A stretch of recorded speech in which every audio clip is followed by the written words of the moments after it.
What's up? It's Sharp here with the Kicked Out of 2 Dynamite review for AEW Dynamite, March 31st, 2021. I'm joined here by Chris and Quags. How you boys doing? Doing well. Doing good. Absolutely. Mm-hmm. Joined by our brotherhood of indie wrestling. So we started with the least indie wrestling match in quite a while. With Christian Cage beating Frankie Kazarian about 16 minutes with the kill switch. I'll start. I really like this match. I thought it was a good, like kind of more so what you would see in WWE with a classic heel face dynamic, selling moves a little bit more than, say like Ray Phoenix or the Young Bucks would. At some point though, I was like, is Christian selling a little too much for Frankie Kazarian? 15-minute match and he can barely beat this guy, and he was getting his ass kicked most of the time. But I did really enjoy this match. Overall, I thought it was a positive. And my last note is his finisher back in the day used to be called the Unprettier, and now it's called the Kill Switch. And I know the Kill Switch seems like a better name for most people. I do not like it. I think it's a lot like, let's hit the kill switch, as opposed to like the Unprettier. For me, made me think like I'm about to make this guy's face not pretty, which I like. So. But it's not as manly, Eric. What'd you think? Yeah. Oh, go ahead, Chris. No, you go ahead, because Eric pointed out a lot of points that I would have thought. Yeah. On the Unprettier point, I actually love the name Unprettier, and it sounds like something interesting. And yeah, the kill switch doesn't really, but that's all right. I think I agree with you. Christian was taking a lot of bumps in this to the point where I wondered if he thought that needed to be part of the match, maybe just for himself even. A lot of stuff out of the ring. For a while they were hanging out there, and a lot of big kickouts. Sharp, one of the first things when I was first getting into wrestling, which was not that long ago, was around WrestleMania 30, and you were like, WWE sometimes they think the best match is just people kicking out of finishers, and that's so whack, and that can be whack. Now people weren't kicking out of just finishers here, but there was just a lot of moments where I was like, all right, do we need to be having all these kickouts? Like, shouldn't Christian be handling business a little bit? But at the same time, I understand the idea of ring rust, and I thought both wrestlers looked really good. Glad Christian went over. I'm excited to see where that goes, and I wanted to see him in the ring from the moment he showed up, because it's one thing to show up and act like you can come back and wrestle, and it's another thing to really wrestle a match. And we say it every week that AEW starts the show really strong. I was surprised they started with this, but it went off. I was into it. Yeah, it was okay. Like, I did feel like he did take a lot of punishment. We kind of gave a lot of flack, as in like he just strolled into the ring first time, grabs the world title, and sets his sights. And then I felt like he was on his back for a good amount of time, and I'm like, okay. And back to the Unprettier and kill switch, or like kind of talk. It's funny how like you take the word kill switch and it sounds so intense and manly, and then you take the word Unprettier, but for some reason I bet if you kind of take a poll with everyone choose Unpretty over kill switch, which is just very weird. But I totally like Unpretty over kill switch. You wonder how they ended up there. One last thing too, I'll say is I thought Christian physically looked great. Like, and he did not look like he'd lost a step in the ring. He did wrestle really well. Oh yeah, I like he's seeing in phenomenal shape. And I like all the little guys now, but sometimes it is, interesting to see older guys who are just bigger and who have been around for a while, or certain guys that were in NXT and come over to AEW and they look huge. So I mean, it can be impressive. Just bizarre to think of Christian as like a huge guy, not a huge guy, but like a bigger guy too. Yeah, he's probably like 5'11". Yeah, and it's not important, but it is striking. when it happens. It is different. I met him in person, and I just noticed when I shook his hand, I'm like, oh, it's like when he was in like kind of like WWE Land of the Giants. He doesn't look that big on TV. And then I shook his hand. I'm like, oh wow, he's pretty tall. I'm like, this is kind of like odd because he's not supposed to be this big guy or whatever.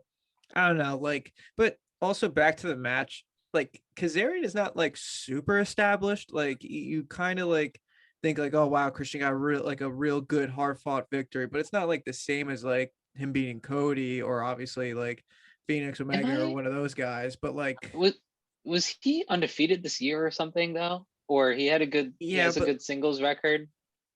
Yeah, but that just not on Dynamite. You could fluff that up on Dark and Elevation stuff, which is great. I remember me and Eric used to talk about how when they started implementing their records, I'm like, it kind of sucks to see like, oh, this guy's 2-1 or 1-2, and I'm like hopefully they get over this hump, like just because they were starting the company. But this whole YouTube Dark and Dark Elevation where they could just fluff up their records, I'm like, okay, at least it looks good on paper at that point. Yeah, just real quick, like that, and I very much agree with the idea of fluffing up their records, but it's very much like basketball team going into the NCAA tournament, getting like a 15 seed with like a 25-2 record when they were just playing shitty teams the whole time. Who did you really beat? Like Kazarian. He's getting these names that we haven't. No, exactly. Well, they do that with boxing too. Like this guy's like, this guy's 30-0. I'm like, name 28 of those guys that you off the top of your head. You just can't. Yeah. Mm-hmm. All right. So next we saw a Darby Sting video package. Darby talked about how now that Matt Hardy's body's breaking down, his insecurities are on display. All the money in the world can't buy Hardy respect, and he'll have to earn Darby's respect because money doesn't mean shit to him. All this was like, he burned Matt Hardy like a Matt Hardy mask, very much done the classic Darby Allin type visceral underground style. What'd you think, Chris? Much rather these vignettes over the interviews with Tony any day of the week. At this point, I'd rather them roll out these vignettes. These were short, sweet, simple, to the point. I say this every week. Darby is great. I actually really liked it. Like, I'm not a huge fan of Matt Hardy, but I actually really liked how Darby called him out, saying like, oh, okay, like you were this guy that trailblazed guys like me doing crazy stuff, and now you're kind of just like a money guy that's just doing it for the money. And Sting was, as little as Sting showed, this is exactly what Sting needs to do. Just these little short things so you don't oversaturate yourself. So you kind of give that kind of mystery and aurora to that. I thought this was good. Loved how it was produced. Like stuff like this is really fun. That Hardy mask actually kind of looked haunting. Loved burning the money, and it was shot really great. Whoever did this segment should do more. I think Darby is the one that really puts a lot of like effort That's and like awesome. producing and like video stuff into it. I think Eric kind of knows more about that, especially on the producing side. Yeah, he dropped out of film school, but he still definitely knows how to produce a little segment. I thought this was fantastic, and I thought it was specifically had a different tone / voice than everything, which I think is great to just have a very unique, like just the actual video itself was like just showed how different he was than all the roster.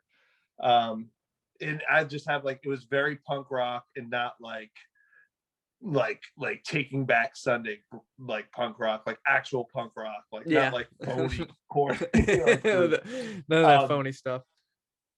I thought it was fantastic. And then there was a Jade Cargill vignette that I missed that if you guys want to briefly yeah, just more of her being a star. The only thing I'll say, like, keep churning it out. The last segment in this one is they've been swearing a lot.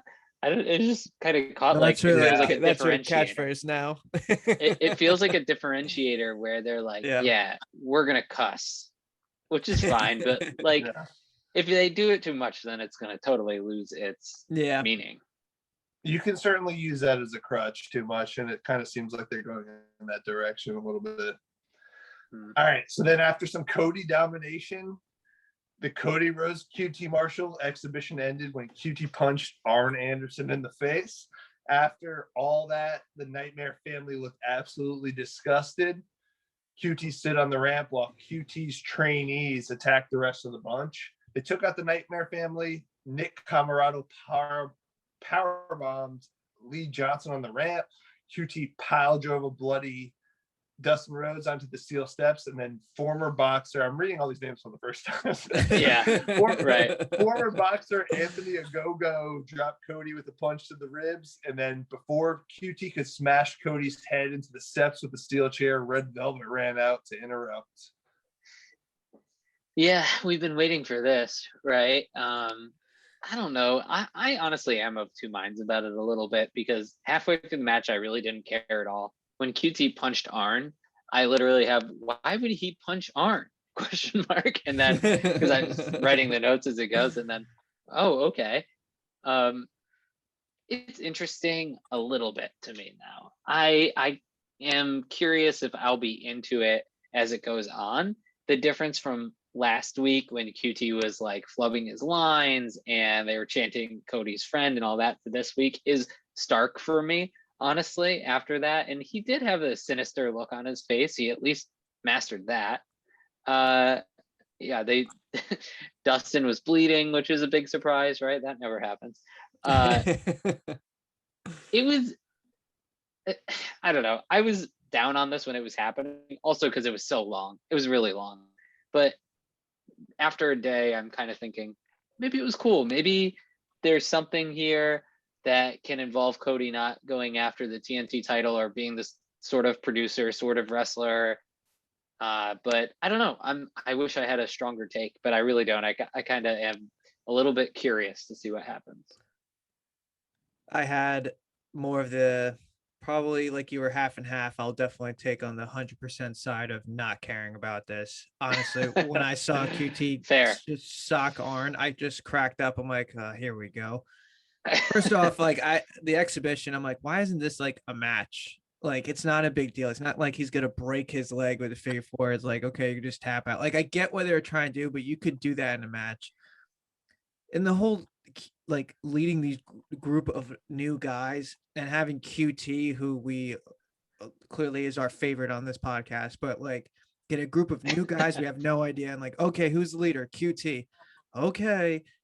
The beatdown was good. I will say the beatdown was good, but not to be really mean, but I feel like they all had a huddle before the match and was just like, hey, no one gives a shit about us.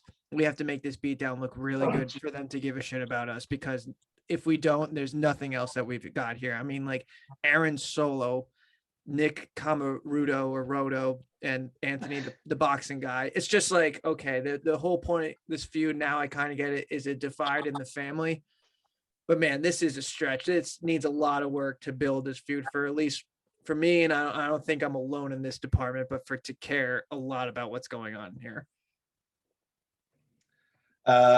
So if Quags was in the middle, you're on the bottom. I thought this was really good. Oh my gosh, you guys are killing me. I like literally sighed just watching this. I was like, okay. And I was just like, here we go.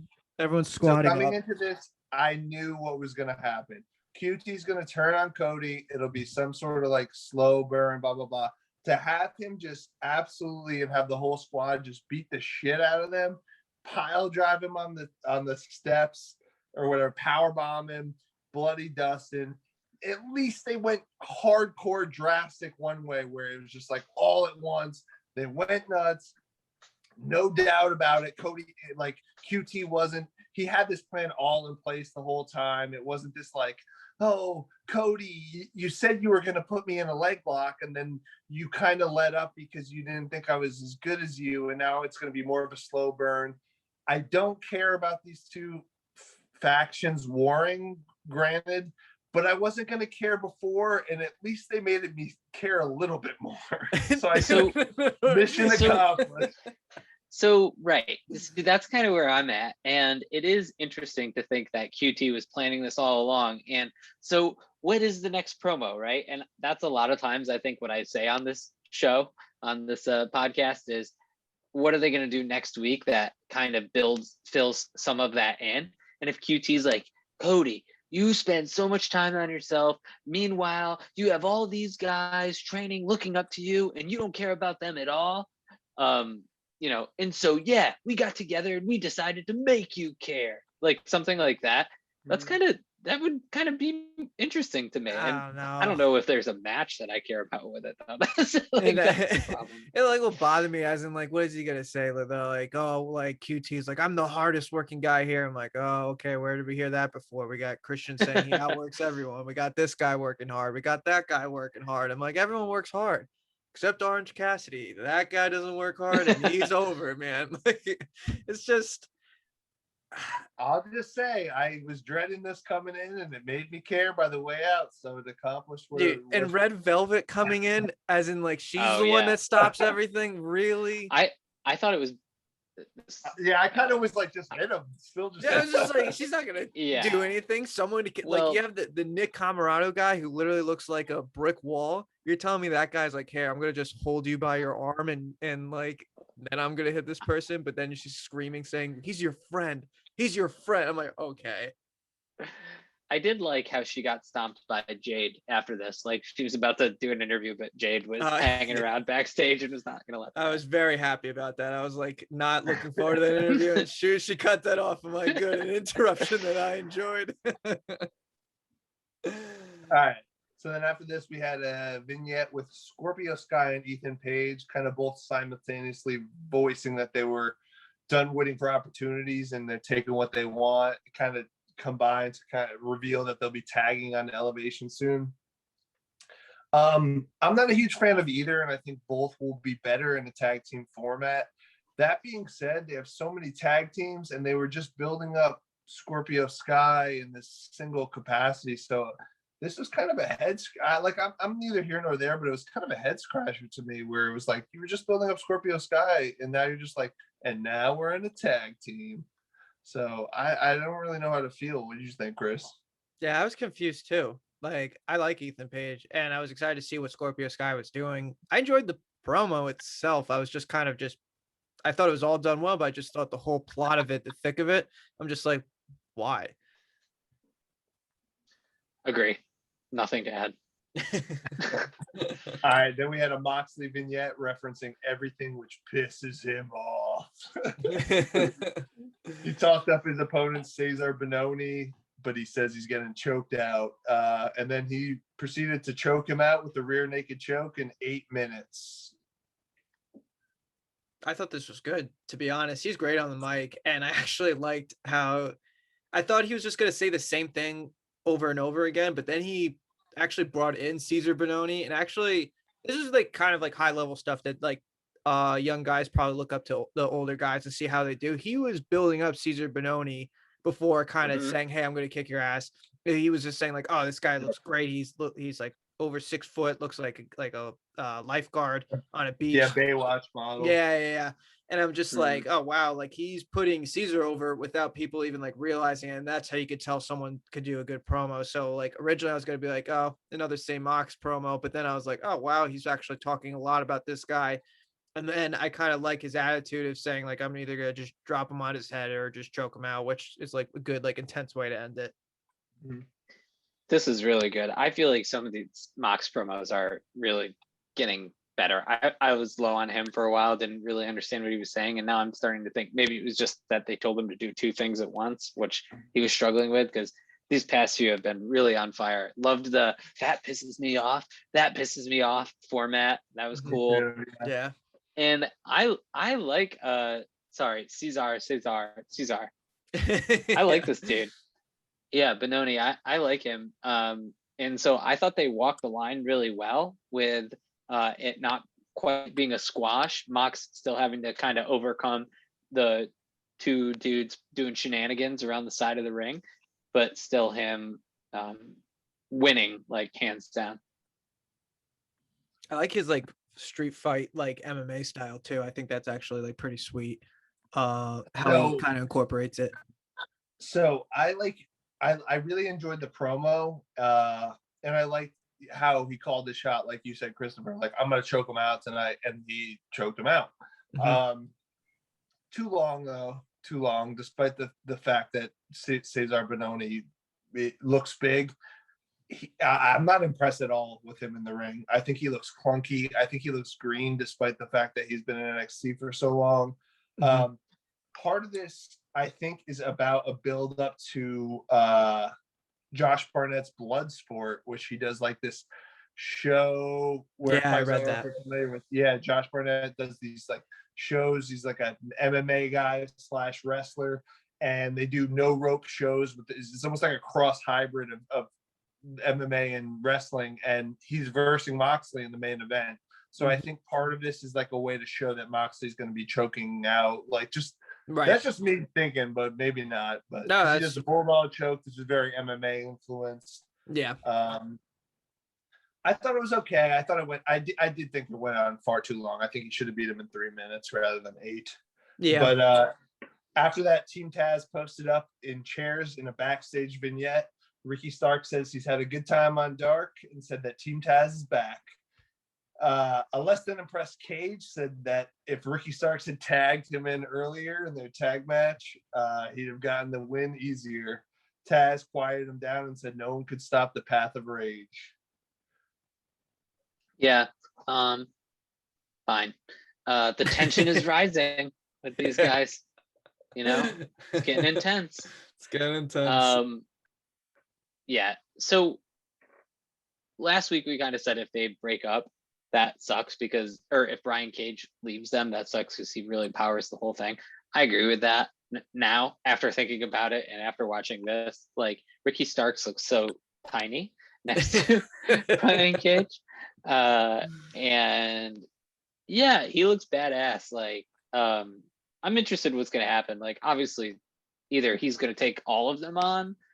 I don't know, but it's an interesting thing.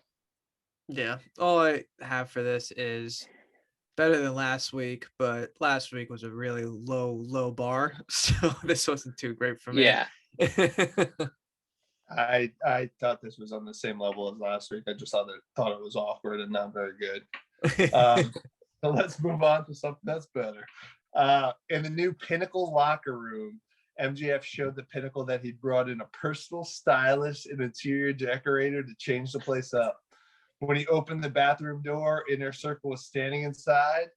And then when he tried to escape, Hager was standing outside. Brawl ensued. Sammy smashed Spears' head in the door. Hager slammed Wardlow through a massage table. Ortiz knocked Wheeler into an ice bath, and Santana bloodied Harwood with a wooden chair. MJF got a swirly from Jericho. And then was told the worst is yet to come before Jericho slammed his head through the glass soda machine. Inner Circle replaced the Pinnacle's logo outside the locker room with their own. I'll say this was a ton of fun. I love the throwback to Jericho throwing his head through the glass. That's exactly what we said to Shawn Michaels. That was fantastic. I like this quite a bit. That being said, it jumped around. It was clearly shot not as like one continuous thing, and that kind of makes it seem more of a performative thing rather than an actual brutal beatdown like the Pinnacle did to them. And my other thing was, how fucking long are they standing in that bathroom? So that's the stuff you can't question. I did like it a lot. I thought it was a lot of fun. What do you think, Quag? Yeah, I loved it. When they opened the door and they were in there, I gasped audibly and was like, oh, let's go. And then when MJF was like, we got to get out of here. We got to get out of here. I was like, it's so funny because wouldn't you, I don't know, I feel like you would react differently, but that was so good. And then, Hager being there. I like that they cut to everybody doing different stuff. Yeah, you're right. It was definitely more cinematic, like, you know, they shot this sometime during the week, but it was really cool how they did that. Wasn't a swirly. He didn't flush the toilet when his head was in there. He only put his head in the toilet.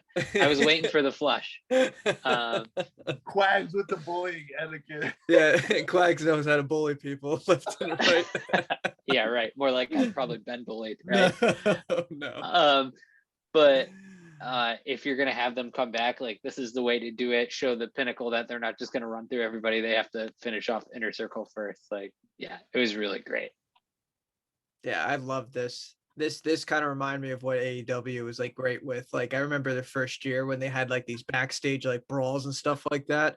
Kind of just remind me of like, all right, this is pro wrestling. Like it's got to be wacky, it's got to be out there or whatever. And just them hiding in the bathroom, Hager just punching MJF in the face. Love the ode to the HBK TV smash. Everything about this was awesome to me. Even like Sammy Guevara hitting his finish on like Sean Spears, I thought that was just Yo, impressive. I realized I missed Sammy. Yeah, I would love to see Sammy wrestle. When's the last time he wrestled on Dynamite? he quit and then he came back. So like this is exciting though. Like this is makes me excited. Like it kind of makes now the Inner Circle not chumps, because then I was a little worried. I'm like, like kind of you just kicked them out of the locker room. Like, God, you guys look like it just. I was wondering what they were gonna do when they came back, and this is exactly what needed to happen. Yeah, they were gonna hide in the bathroom for Yep. quite a while. That all fester up in there. But it was definitely fun.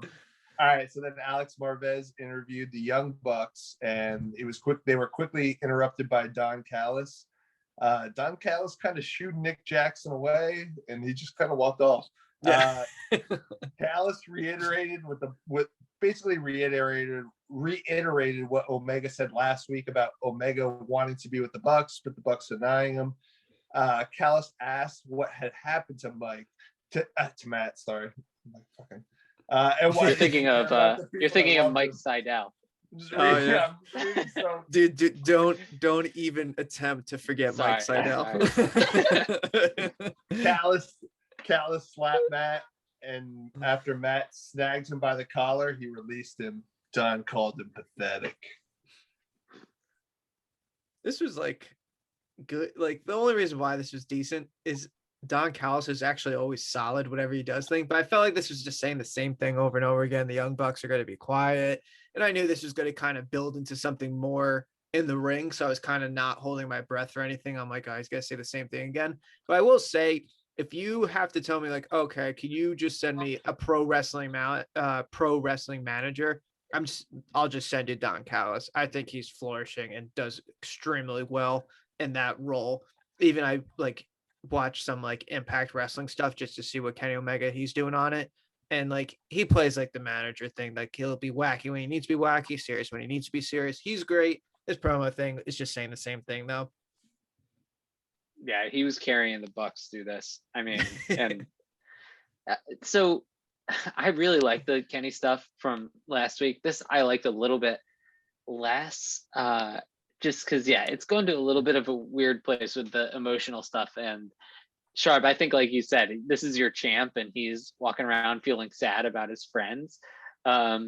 So I saw that a little bit more. I think that was in my mind when I was watching this, but Don Callis did really, really sell it. I mean, we'll see what happens with this. I feel like I said that a lot, but I think that's fair, because if this is the match next week should be crazy. And also, this is one where I wanted to take a picture and say, if you would have told somebody, I guess now it has to be like 18 months ago, that then Dean Ambrose, John Moxley, and the Young Bucks would be tag teaming against the Good Brothers, Luke Gallows, Carl Anderson, and Kenny Omega on just a Wednesday night show, you would be like, what? Yeah, that's insane. That's a very good. So we're a little bit spoiled too sometimes, where we can nitpick like, well, is Kenny really emotionally hurt by this?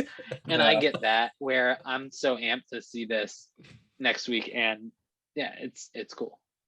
So I talked last week about that. I did not like how Kenny was so much like, oh, I chose you, but you guys didn't choose me. I thought Callis just spelled it out in such a better tone this week, where I liked this promo a lot.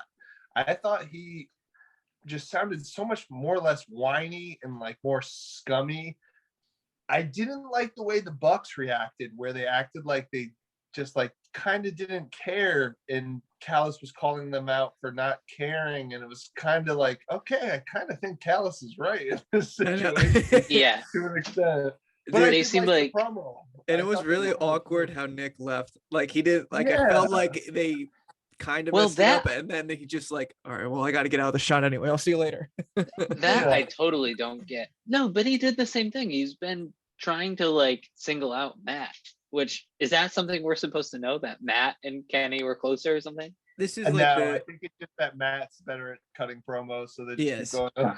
Nick is probably just saying, he's like, you just do this. I don't want to do this. Like, all right, this is like the Uber Nick fan. literally chews gum and looks like that. Like, it's kind of like we know what they're good at. They're very good in the ring. We know that their promo stuff will work. Like, at the Uber fan in me, like, I actually know, like when they feuded before, they kind of had like, they had that like that inner Bullet Club feud like years ago, whatever. It was like Cody and Omega that were against each other, and they were trying to split Matt and Nick. So like, it kind of reminded me of that, but at the same time, it's just like, I felt like Nick is just like awkward, and then Matt is just sitting there like, oh, okay, I'm better at promos, but like, not that much better.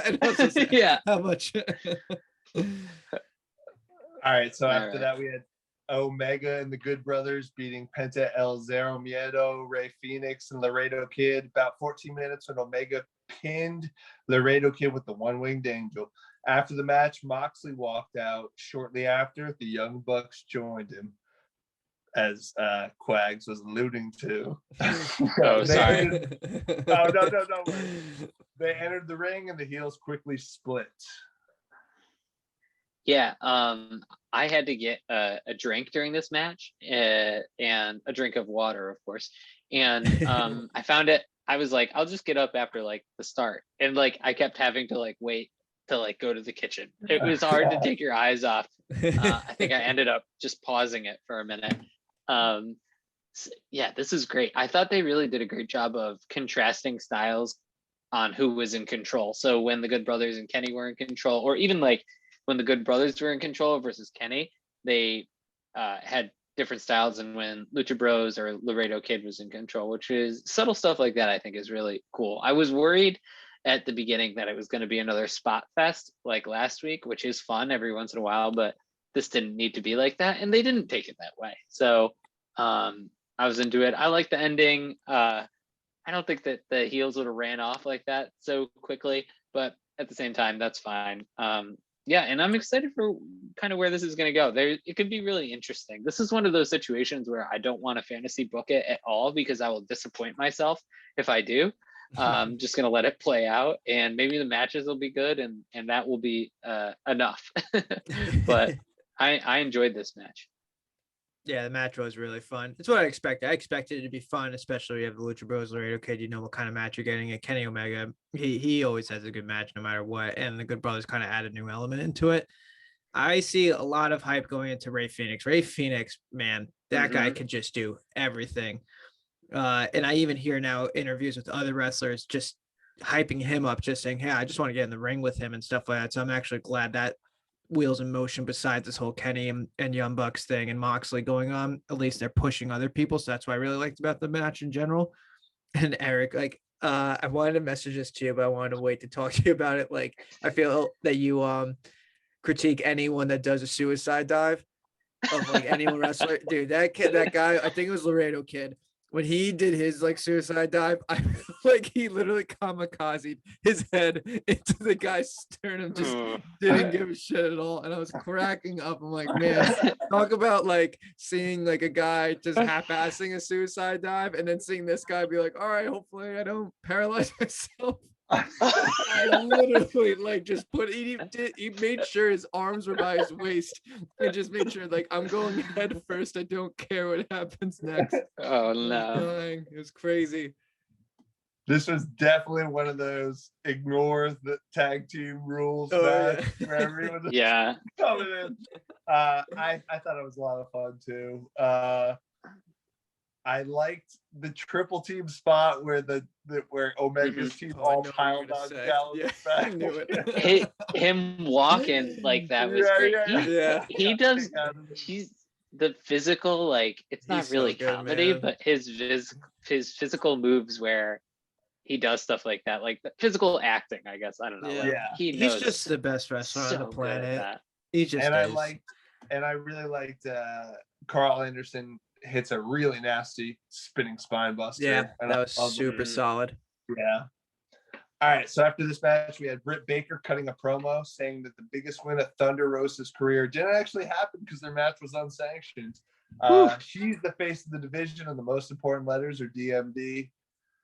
I thought this was a great little promo to just keep her in everybody's mind, and I love the idea of being like, sorry, that wasn't on your record. Yes. It was not sanctioned. Yes. That was good. That was so good. Yes. Yeah. All right, so right after that, we had Nyla Rose and the Bunny defeating Hikaru Shida and Ty Conti. About 8 minutes when Bunny hit Conti with a kendo stick and into the rabbit hole, which is a cool finisher name for not such an interesting finisher. Is it into or down the rabbit hole? Down the rabbit hole, maybe. Whichever. Afterwards, Matt Hardy's Empire, Dark Order surrounded the ring, and they got to hit into some fisticuffs, baby. This match is I could care less about this HFO Hardy Family Office thing. I finally figured out what this thing's going to be now. So Hardy is blaming the Dark Order. So I'm like, okay, so his group is going to feud with the Dark Order. I'll be happy if the Dark Order is the one that prevails. If it's John Silver being hilarious and gets a pin over Hardy, that's probably the only way that I'll be happy with this. Either way, the women's match is fine. Ty Conti improved a lot for being like kind of a low totem pole person on NXT. I felt like Bunny needed this win, to be honest, like to kind of stay relevant. Like, I know Hardy had a good spiel saying, oh, she wasn't in the women's tournament. I'm like, well, rightfully so. She never has a match. So like, what's the point?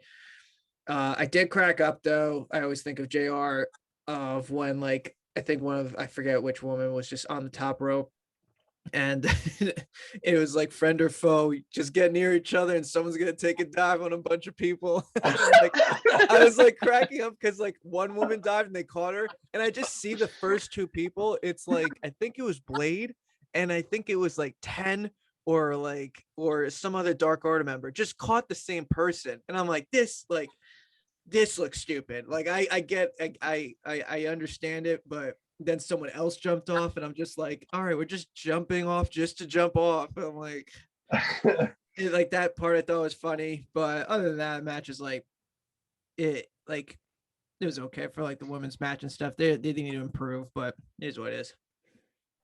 Yeah, I don't like. I would have liked to see a little bit more tension between Shida and Ty Conti, because they're gonna probably have a match for the title pretty soon here.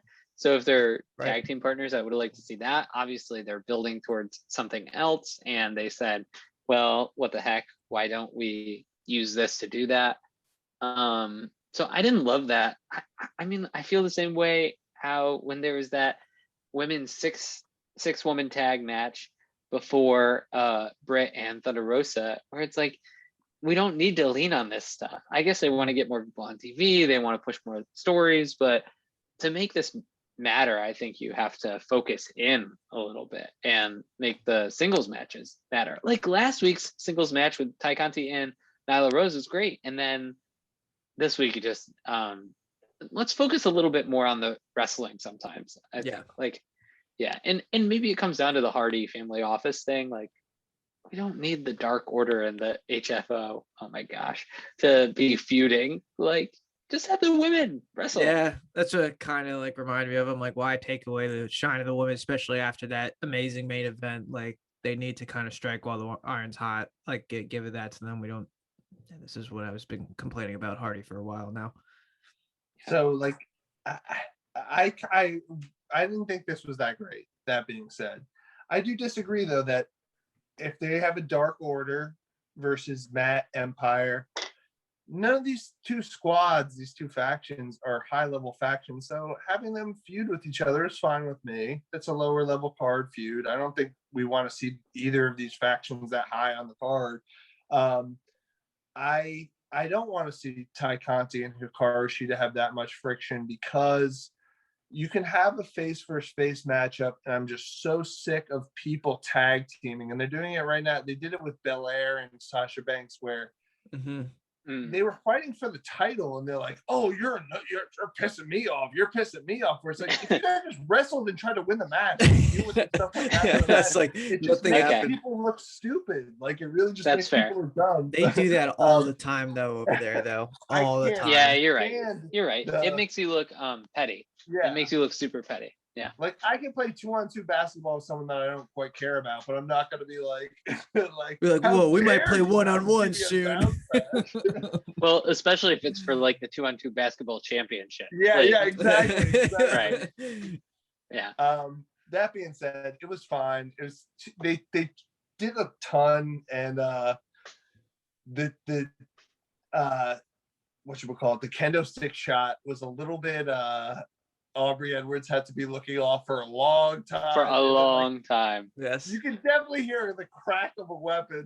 This is just like a staple with referees, but I just feel bad. You for it. cut him some Nothing slack. we can do. Well, when it's Aubrey, you almost feel like they should build in like that she gets it. Like that's part of her character when Jericho she, wrestles, like, right? she She's kinda like the what- tougher of refs. She's like she doesn't like mess around. But this one they really like Vicky Guerrero, and I did like Vicky Guerrero getting involved and sliding. Yeah. They just had to be a little more on point with some of the I actually quick liked things.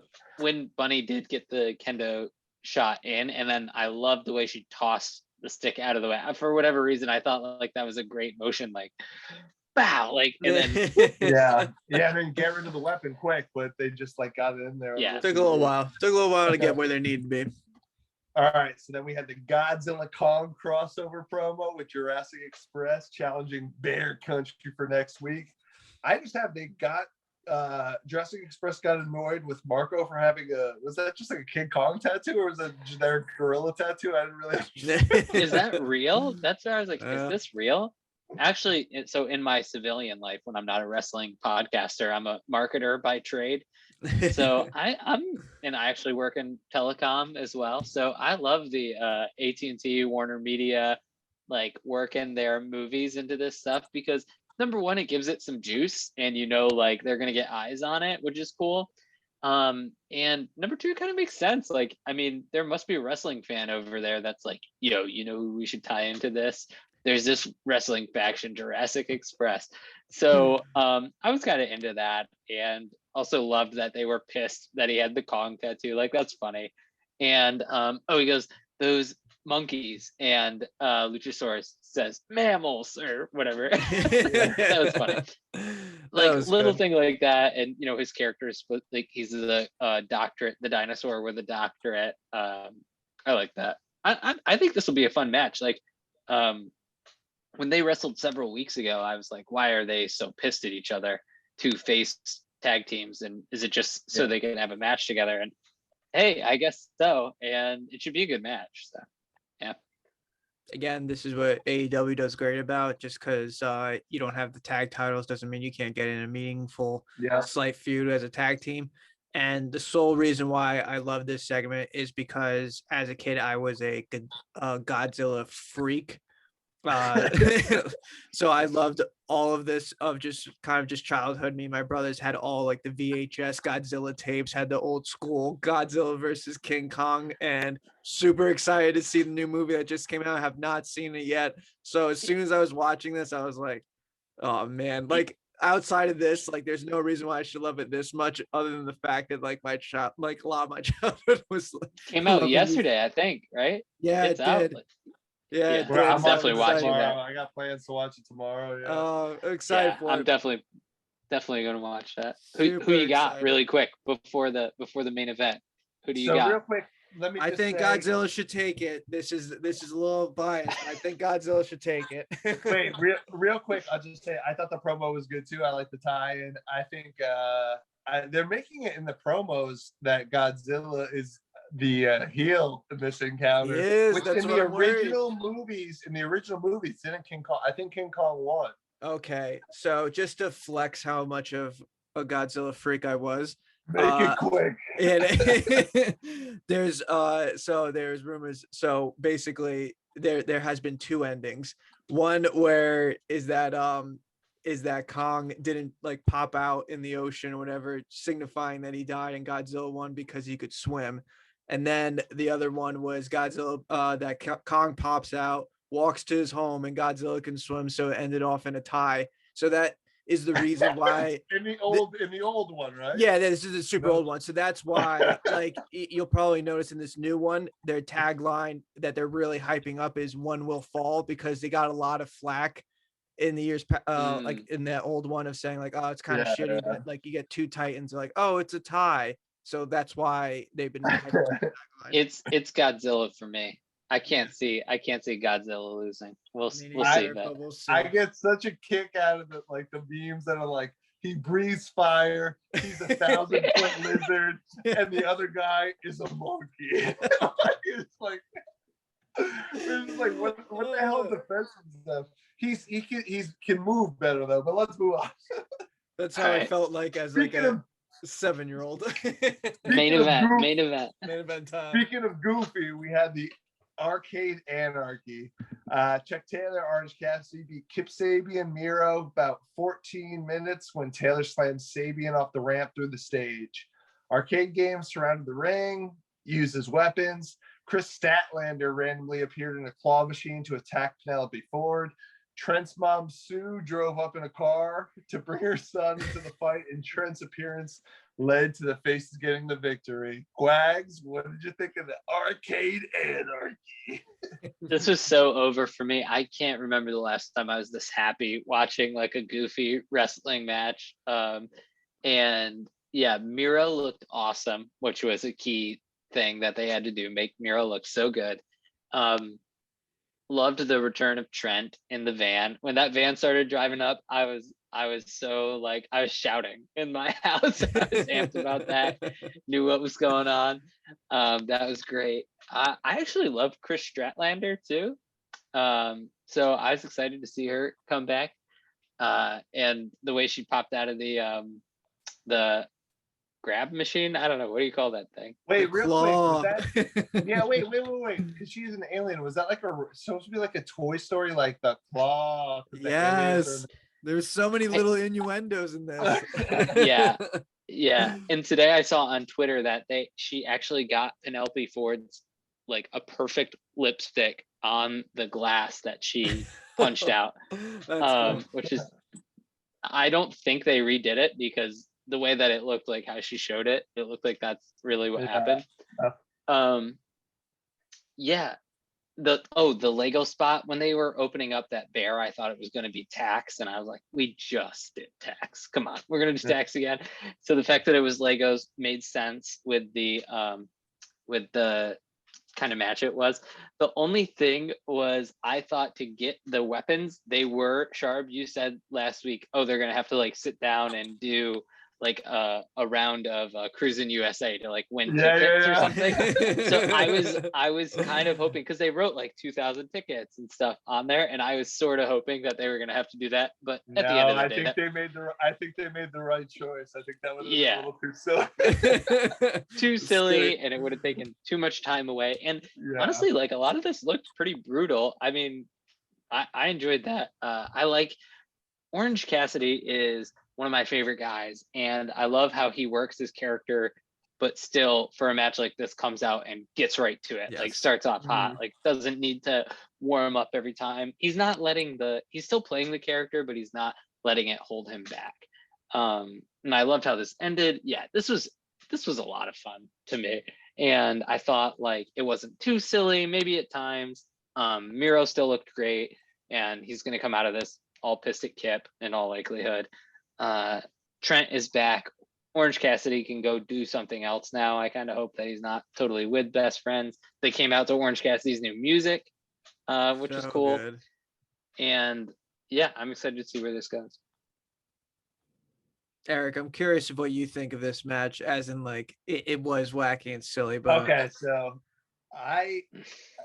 too many gimmick matches in this company for sure, but I thought this was, and I think Quag said it best, like this is a good combination of brutal and fun. Yes. The Legos, that's a brutal, like it seems silly to put those down. I listened to some podcasts and were like, people have said that that's a lot more brutal than getting thumbtacks in your back. Tony goes, "You ever stepped on a Lego?" Yeah. No, I Tony have that in my puts it notes. up I loved perfectly. him like relating that he was like a dad, like stepped on a Lego before, and This then is it like was a like kid's brutal. match, like if you think about it. But it was like it wasn't super kiddie where it didn't get too kitschy. It was like I think they really walked the line really well. I ended up not being that thrilled about wanting to watch this match, and I really, really enjoyed it. And then, I mean, I said last week, like I'm a huge Pixies fan, and when the whole group was in the ring, and then Where Is My Mind started playing, I was like, this is just like bizarre in the best way. Yeah. And I went all the way where I was like, I like this. I can't help but love this. So I thought, Yeah, it felt bigger. I thought it was a lot of fun. It felt like a bigger moment than it was. Like Yeah. Chris Statlander coming back, Trent coming back, the like thumbs up to the mom, the Pixies playing. It felt like a bigger moment than it was, which is it was like a weird fever dream. Yeah, Yeah. it was. Eric, I think you said it best. I think that's the line of the podcast. It was bizarre in the best way. It was just like this match was just like, honestly, I think I could say for all three of us, we weren't really that into this feud going into it. But this match is playing out. I'm just like, to be honest, I'm actually kind of happy that we kind of suffered through like the nuances of like this feud going through to get to this point. I mean, the Chris Statlander coming out of the claw machine, and it's just like, and this is just me watching like the BT and all the dark elevation, all that stuff. Like Orange Cassidy and Chris Statlander had like a thing on BT way back when. So I was just like, oh, okay, that kind of makes sense. I mean, but like those are like obviously us It like seems Uber like fans. she would fit in that group, even if you Yeah. didn't watch the. It's weird how like, and like Tony Khan said it best with like this, like the music kind of adds to the group. Like at first, like I liked Best Friends and I thought they were like too odd to me, but then it's like I had a weird favorite thing of like when they won, they're all in the ring and the Pixie song is playing and they're all just, I'm like, they're all kind of odd, but like in their own like really cool way. And I'm like, this music is making me like dig everything that they're doing. So I was like, okay. So I like them a lot more. And the Sue Van thing, Trent coming back. I mean, that's honestly, I like the match a lot. Yeah, the thumbs up thing, perfect. I like the match a lot, but now talking to you guys about it, now I'm kind of like realizing, I'm like, wow, I really enjoyed at the end of it, like when they all hugged each other. It was awesome. It was like trippy almost. I was like, what the fuck? It's like a weird combination of like one of my favorite groups and like wrestling. Exactly. It's but still a lot of good spots, like the whack-a-mole thing and like the air hockey table thing. And Miro was intense. It's important that Miro looked like a beast and also has a way out of his partnership with Kip now, where he can just be like, dude, you got pinned, like you're the weak link, like get out of here and stuff like that. Dude, he looked intense. Like even time, like it took like even when Trent came back and all three of them, he was still putting up a fight. I'm like, oh, okay, this is like he's coming off as like pretty strong. It was a well booked, like choreographed match. They did a really when good it job. Was like when they deliver these gimmick, like they do well on like Dynamite gimmick matches and stuff, like pay-per-views, like we know we kind of like had our say at like the last pay-per-view and stuff like that. But like when they said this was going to be the main event, like I would have been a little bit worried if this Arcade Anarchy, they're like, oh, this is coming up next in like the first hour, I'll be like, oh, okay. I'm assuming that it's not going to be taking that much time. But when they say it's the main event, I'm like, okay. They usually take their TV main events and gimmicks matches pretty seriously. Okay, so now we go on to the Rocket of the Night. Yeah, I mean, this one might sound kind of unanimous. I'm just going to say, like, is it the Arcade Anarchy? Unanimous? No, I'm going to say the Inner Circle thing. I thought that was awesome. Like when they opened, I was not expecting it, which maybe I should have been, but just MJF gives a gift to the Pinnacle.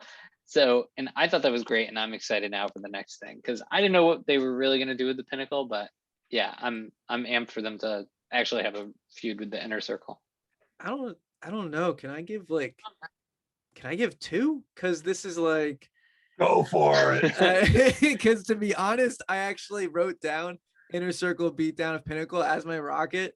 But then talking with you guys about like the main event, I'm like realizing like, wow, I like really enjoyed like it kind like that euphoria of like all of them like Yeah. hugging and winning, and then like kind of hearing Yeah. that Pixie song. It kind of made me feel good of just like, you know what, like it's kind of like their vibe, right? Their vibe is like, you know what, like if Yeah. you're weird, you're weird. It's like it's okay. Like not saying like we're all weird and stuff, but it's just like okay with Yeah. Oh, you're not, you know, not saying that.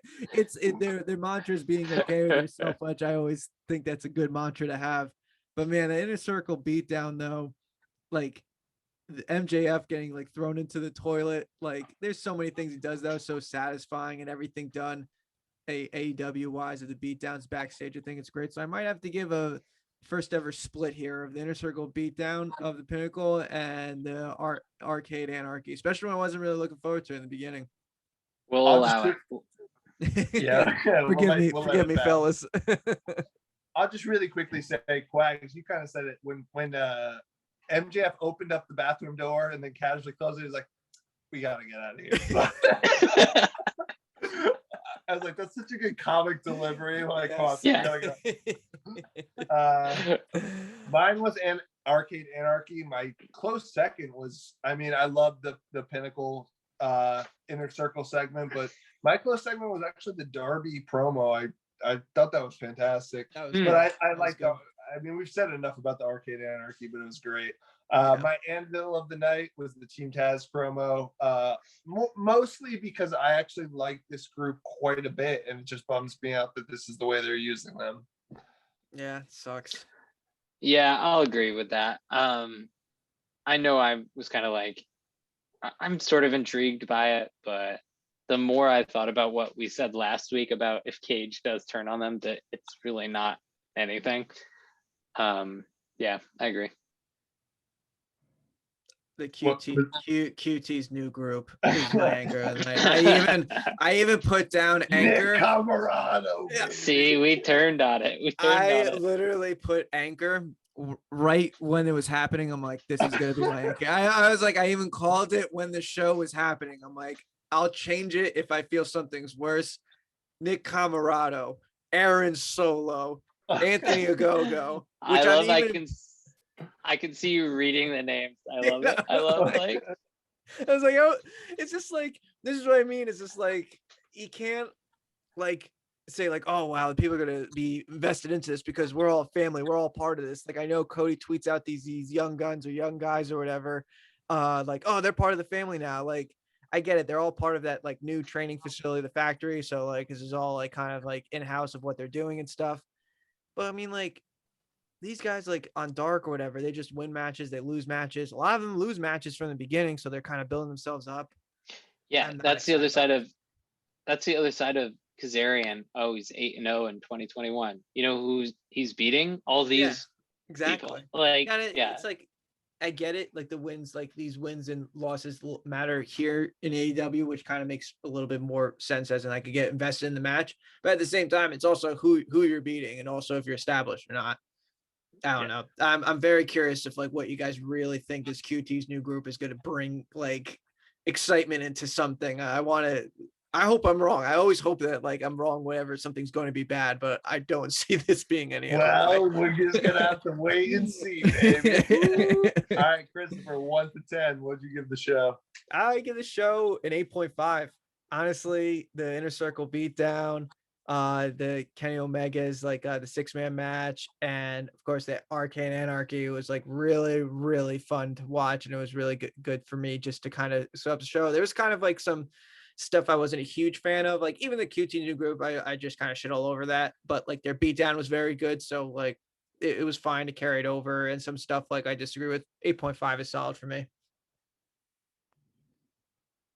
I'm gonna say 9. And I'm also gonna say that it's gonna be hard, I think, for just a regular Wednesday show to get higher than that. This was they jumped around to a lot of stuff. They got a lot of people on, but it didn't feel chaotic. And the matches were really good. Most of the matches were really good. It definitely will. I really flirted with, is it a 9.5 or is it a 10? And I don't think so because some stuff definitely missed. But on just a regular weekly show where it's not a pay-per-view or whatever, I think you're almost always going to have that. So this is one of the best episodes of Dynamite I think that has been on, but it's a 9 for me. I completely agree. I gave it a 9 as well. At the end of the day, the number one thing that struck me with this was just fun. It was just, Yes. I guess maybe there was like more faces going over and stuff in this show, but it just, there was a lot of fun things with a lot of like, yeah, after like the segment was done. Christian had a 15-minute match in the beginning to kick off the show. That was a good match, and we haven't talked about it since I know. I was the gonna beginning. say that. Like that's a good show. And there were so many little, I thought it was impressive, so many little things like Jade vignette, Scorpio Sky, Ethan Page vignette. Even if they weren't that incredible, it's just keeping you up to date and being like, Britt Baker cuts a promo, just showing you who they are continuously. And just Eric, quick, rapid fire stuff is so much better than constant, like, long 7-minute promo, long 20-minute match. yes. Eric, you even said that Darby this was promo. That wasn't even long, and that was super good. That was like a minute and a half. I thought that promo was fantastic. I thought the show was great. I had a blast watching it. Same. Yep. All right, boys. Awesome. Anything else to add? Oh, good. Can't wait for next week. Yeah, absolutely. Yeah, can't wait to see Darby Allin getting challenged by JD Davis. Honestly, I was like, why? This is his squash. Check back next week to hear how he squashed him. Exactly. All right, this has been the Kicked Attitude Dynamite review. Have a good night, everyone watching. Later. Peace. Wow, wow, wow, wow, wow, wow.